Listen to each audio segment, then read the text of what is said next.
I want to talk about trauma. Have you ever had the experience that somebody says something, or they do something, or you see something perhaps on television, and all of a sudden you have this strong emotional response?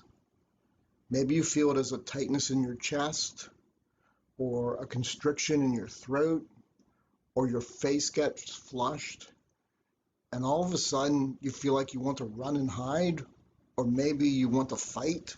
Maybe you're ready to bite somebody's head off. Maybe you just start screaming at somebody. And you might have the dim sense that whatever you experienced actually recalled something that happened in the past. And that the thing that you're doing is not necessarily just a reaction to the thing that happened in the present, but it recalls to you some awful thing that happened to you in the past. If you've had this experience, then you've experienced trauma. Now, trauma memories are different than other memories. They carry this really powerful emotional charge. I like to say it's the equivalent of sticking your finger into a live light socket. And the people around you probably don't understand what's going on. You probably don't understand what's going on, except that you know that all of a sudden you feel awful, okay? But they may say, whoa, you're seriously overreacting to this situation. And if that's the case, they're correct. But what they don't understand is what just happened inside of you. And what happened inside of you is that a trauma memory within you just got triggered. Most likely it got triggered completely by accident. Nobody knew what was going on. Nobody was trying to trigger a trauma memory within you, but it definitely got triggered.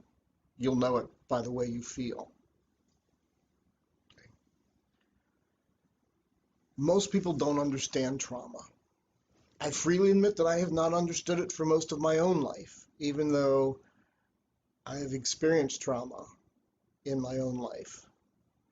And it's really only in the last few years that I've come to an understanding of what it is, how it operates, and what can be done about it.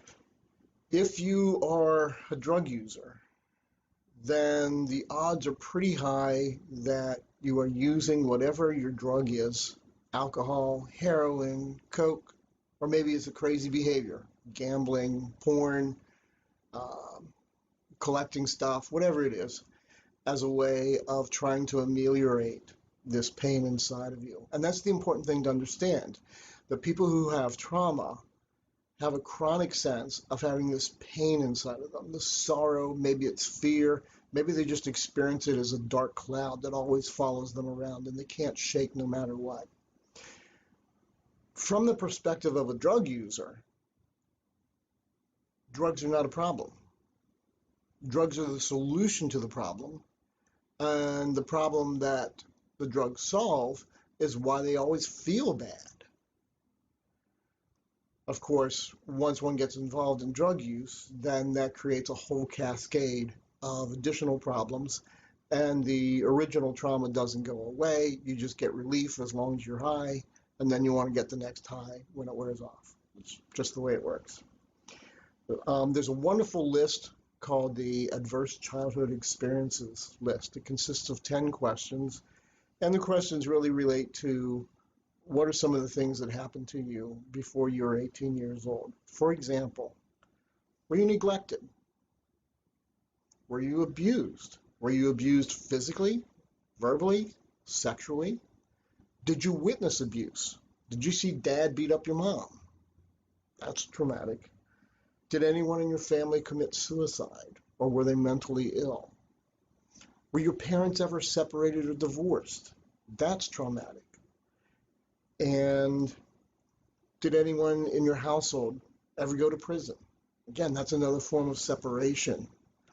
All of these things leave a real lasting imprint on people. And the imprint that they leave is a trauma memory. Trauma memories are not just in your head. You can't just talk your way out of them.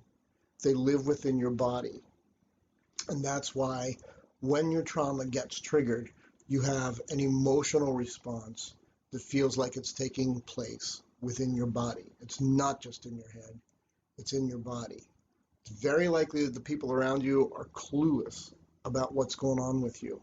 They didn't deliberately trigger you. To them, the trauma response is invisible. They're just going to say, whoa, you are wildly overreacting to this thing. They can't see that you probably completely innocently, accidentally just triggered a trauma within them. And then however they respond to you could potentially trigger your own trauma. And then you just get this whole cascading series of misunderstandings and hurt feelings, and trouble follows. There are 3 forms of dealing with trauma that have been proven to be clinically effective. They are yoga, acupuncture, and a therapy called EMDR. I myself am a practitioner of EMDR. It's a relatively simple and straightforward process that I have seen has the effect of helping people reduce the emotional charge of their traumatic memories down from that 120 volt electric light socket charge to something that's much more manageable. Maybe like touching a live battery. You might get a little spark, you might get a little shock, but it's completely tolerable.